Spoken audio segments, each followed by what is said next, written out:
इस वीडियो के नीचे सब्सक्राइब बटन पर क्लिक कीजिए और दबाइए इस बेल आइकन को हमारे लेटेस्ट वीडियो के अपडेट के लिए बिल्कुल फ्री। हेलो फ्रेंड्स, मैं अनिल सिंघानी और आप देख रहे हैं मेरा यूट्यूब चैनल इजी सॉफ्टवेयर। दोस्तों, आज की इस वीडियो का टॉपिक है पॉइंटर। आज इस वीडियो में मैं आपको बताऊंगा पॉइंटर होता क्या है और इसका यूज करके आप कैसे प्रोग्राम बना सकते हैं। तो चलिए सबसे पहले स्टार्ट करते हैं। दोस्तों, इस पॉइंट का मतलब होता है पॉइंटर एक वेरिएबल होता है जिसका काम क्या होता है, किसी वेरिएबल के एड्रेस को स्टोर करना। हाँ दोस्तों, बिल्कुल भी कंफ्यूज मत होइएगा। आपने इसके पहले वेरिएबल पढ़ा होगा। वेरिएबल क्या करता है, हमेशा डेटा स्टोर करता है। लेकिन पॉइंटर भी क्या है, एक वेरिएबल ही है जो क्या स्टोर करता है, हमेशा एड्रेस स्टोर करता है। तो बहुत बार हम लोगों से डिफरेंस भी पूछा जाता है कि पॉइंटर में और वेरिएबल में क्या डिफरेंस होता है।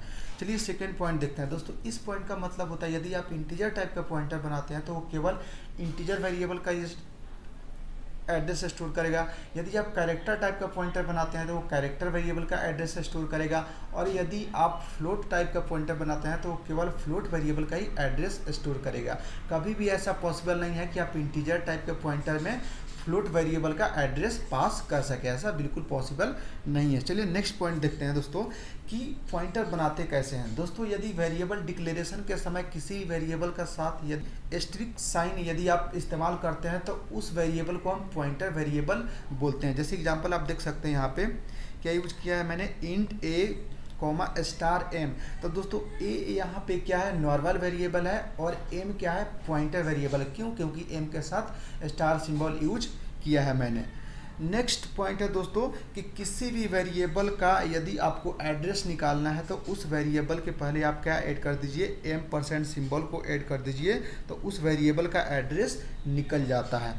नेक्स्ट देखते हैं दोस्तों, तो क्या लिखा है इस पॉइंट में, star symbol is use to get the value at address which is hold by pointer. दोस्तों, इस पॉइंट का सिंपल मतलब ये होता है कि पॉइंटर द्वारा जिस एड्रेस को होल्ड किया गया है उस एड्रेस की वैल्यू यदि आपको निकालना है या प्रिंट करता हो, सिंपली उस पॉइंटर के साथ आप स्टार यूज कीजिएगा तो उस एड्रेस की वैल्यू को आप प्रिंट कर सकते हैं। दोस्तों, इस कंसेप्ट को बोलते हैं डी रिफरेंसिंग। दोस्तों, इसका यूज मैं प्रैक्टिकल में भी करूंगा। इसके बाद मैं प्रैक्टिकल करने जा रहा हूं, उसमें आप इसको कंप्लीट अच्छे तरीके से सीख सकते हैं। चलिए इसके बाद हम एक सिंपल सा प्रोग्राम बनाते हैं पॉइंटर का, उससे समझते हैं पॉइंटर का कंसेप्ट क्या होता है। दोस्तों, यहाँ पे मैंने सबसे पहले क्या इंक्लूड कर लिया, हेडर फाइल को इंक्लूड कर लिया stdio.h।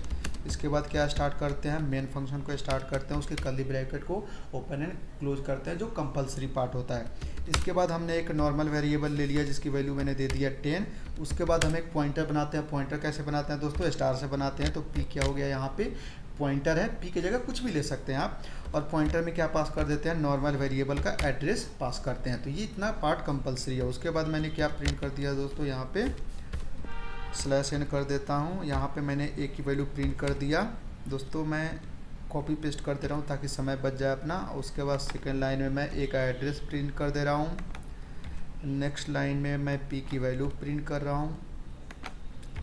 उसके बाद नेक्स्ट लाइन में मैं पी का एड्रेस प्रिंट कर रहा हूँ। दोस्तों, किसी भी वेरिएबल में यदि आप एंड लगा देते हैं तो उसका एड्रेस मिल जाता है। और लास्ट में दोस्तों क्या प्रिंट कर देते हैं, पॉइंटर को स्टार के साथ प्रिंट करते हैं।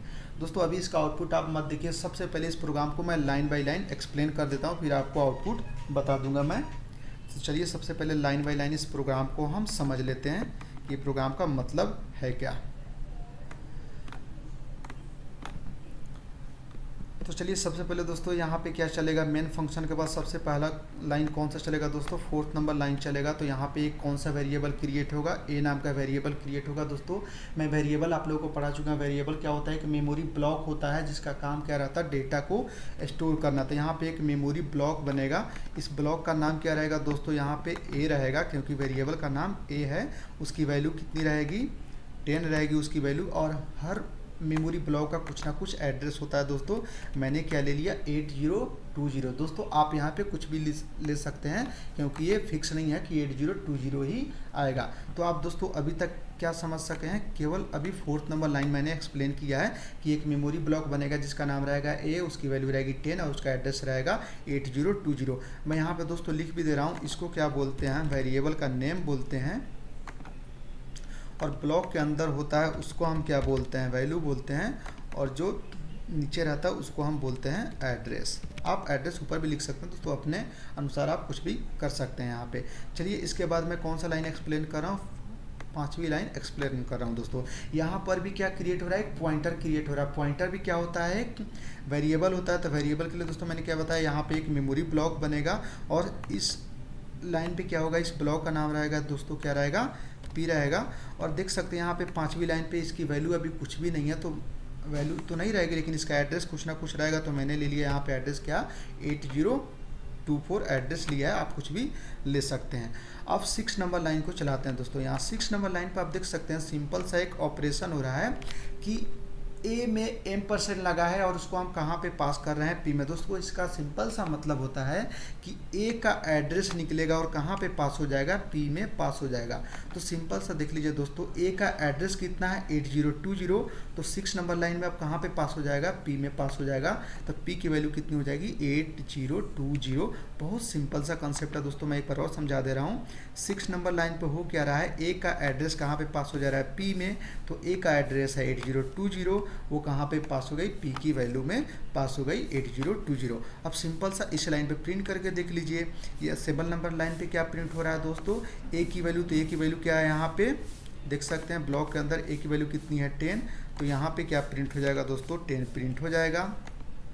उसके बाद आगे देखते हैं 8 नंबर लाइन पे ए का एड्रेस प्रिंट हो गया, ए का एड्रेस क्या है, 8020 है। और 9 नंबर लाइन पे क्या प्रिंट होगा, पी की वैल्यू, पी की वैल्यू भी कितनी है, 8020 है। और 10 नंबर लाइन पे दोस्तों क्या प्रिंट हो रहा है, पी का एड्रेस, पी का एड्रेस हमने क्या लिखा है, 8024। और सबसे लास्ट वाला इम्पोर्टेंट एलिमेंट है दोस्तों, ये यदि समझ गए तो पॉइंटर का पूरा कंसेप्ट आपको बहुत आसानी से समझ आ जाएगा। दोस्तों मैंने थ्योरेटिकल पार्ट में बताया था कि यदि पॉइंटर किसी एड्रेस को होल्ड करता है और उस एड्रेस की वैल्यू निकालनी है तो उसमें हम क्या लगा देते हैं, स्टार लगा देते हैं। तो ये पॉइंटर कौन सा एड्रेस को होल्ड कर रहा है, 8020, और इस पर वैल्यू कितनी है, 10। तो इसीलिए यहाँ पर वैल्यू कितनी प्रिंट हो जाएगी, 10। दोस्तों मैं इसको और भी सिंपल तरीके से आपको एक्सप्लेन कर देता हूँ। दोस्तों इस स्टार का मतलब होता है वैल्यू ऐड। चलिए मैं लिख के भी समझा देता हूँ, स्टार का मतलब क्या होता है दोस्तों, वैल्यू ऐड। अब सॉल्व करते हैं हम स्टार पी। तो स्टार एज इट इज लिख देते हैं हम, पी की वैल्यू कितनी है दोस्तों, वो देख लीजिए 8020। तो यहाँ पे लिखिए 8020। अब सिंपली इसको सॉल्व कर लीजिए, वैल्यू ऐड 8020 मतलब 8020 एड्रेस पे वैल्यू कितनी है दोस्तों, यहाँ पे 10 है। तो यहाँ पे क्या आ जाएगा, 10 प्रिंट हो जाएगा। तो बहुत ही सिंपल है दोस्तों, यदि किसी भी पॉइंटर में यदि आप स्टार का यूज करते हैं तो उसके बाद होता क्या है कि वो पॉइंटर जिस एड्रेस को पॉइंट करता है उसकी वैल्यू प्रिंट हो जाती है। दोस्तों ये बहुत सिंपल सा कंसेप्ट है, इतना आप समझ गए। इसके बाद मैं आपको एक ऐसा कंसेप्ट बता रहा हूँ जिसका यूज करके किसी भी प्रोग्राम को आप पॉइंटर में कन्वर्ट कर सकते हैं। बहुत ही सिंपल सा कंसेप्ट है बॉस, बस आप देखते जाओ। यहाँ पे देख लीजिए क्या हो रहा है, ए की वैल्यू भी कितनी प्रिंट हो रही है, 10। और उसके बाद स्टार पी की वैल्यू भी प्रिंट हो रही है 10। तो दोस्तों हम एक सिंपल सा मैथमेटिक्स कंसेप्ट यूज कर रहे हैं। यदि मान लो x की वैल्यू भी 50 है और y की वैल्यू भी 50 है, तो दोस्तों हम क्या लिखते हैं, x = y। तो इस कंसेप्ट का यूज करके दोस्तों हम यहाँ पे क्या लिख सकते हैं, a = स्टार p लिख सकते हैं दोस्तों हम यहाँ पे कि a की वैल्यू भी 10 है और स्टार p की वैल्यू भी 10 है। तो हम क्या लिख सकते हैं, a = स्टार p। दोस्तों मैं इसको हाईलाइट कर रहा हूँ, केवल इस पे फोकस कीजिएगा तो किसी भी प्रोग्राम को आप पॉइंटर में कन्वर्ट कर दीजिएगा बहुत ही सिंपल तरीके से। देखिए समझ लीजिए, जिस नॉर्मल वेरिएबल को हम जिस पॉइंटर में पास करते हैं उस वेरिएबल की वैल्यू उस के पॉइंटर के स्टार के बराबर हो जाती है। मैं एक बार और एक्सप्लेन कर दे रहा हूँ दोस्तों, जिस नॉर्मल वेरिएबल को जिस पॉइंटर में पास करते हैं उस नॉर्मल वेरिएबल की वैल्यू पॉइंटर के स्टार के बराबर हो जाती है। तो देख लीजिए यहाँ पे एक नॉर्मल वेरिएबल है जिसकी वैल्यू 10 है, उसको हमने कहाँ पे पास किया है, p में। तो अब a की वैल्यू भी 10 हो गई है और p की वैल्यू भी 10 हो चुकी है। तो दोस्तों अब इसके बाद मैं इस प्रोग्राम को चला कर दिखा देता हूँ। तो आप देख सकते हैं यहाँ पे a की वैल्यू भी 10 प्रिंट हुई है दोस्तों, यहाँ पे a का एड्रेस भी सेम प्रिंट हुआ और p का वैल्यू भी सेम प्रिंट हुआ है, क्योंकि दोस्तों आप 6 लाइन पे देख सकते हैं p की वैल्यू और a का एड्रेस सेम है और p का एड्रेस भी दिख रहा है आप अलग प्रिंट हो रहा है। और यहाँ पे जब पॉइंटर को स्टार के साथ प्रिंट कर रहे हैं दोस्तों तो क्या प्रिंट हो रहा है, यहाँ पे 10 प्रिंट हो रहा है। तो बस एक ही चीज़ आप कंसेप्ट याद रखिएगा दोस्तों, यहाँ पे A = स्टार P। इसके अगले वाले वीडियो में मैं दोस्तों आपको बताऊंगा कि कैसे हर एक प्रोग्राम को मैं कन्वर्ट करना बताऊंगा आपको, कैसे पॉइंटर में कन्वर्ट कर सकते हैं केवल एक कंसेप्ट का यूज करके दोस्तों। इसके बाद भी दोस्तों यदि इस वीडियो में कोई ऐसा पॉइंट है जो आपको नहीं समझ आया तो प्लीज़ इस वीडियो के नीचे कमेंट कीजिएगा, हम जरूर उसका रिप्लाई करेंगे। और हाँ दोस्तों, यदि अभी तक आपने हमारे चैनल को सब्सक्राइब नहीं किया है तो प्लीज़ हमारे इस चैनल को सब्सक्राइब कर दीजिएगा और बेल आइकन को प्रेस कर दीजिएगा। इससे बेनिफिट ये होगा कि हमारे लेटेस्ट वीडियो आपको मिलते रहेंगे। और यदि आपको वीडियो दोस्तों पसंद आया तो प्लीज़ अपने दोस्तों के साथ शेयर कीजिएगा। Thank you so much.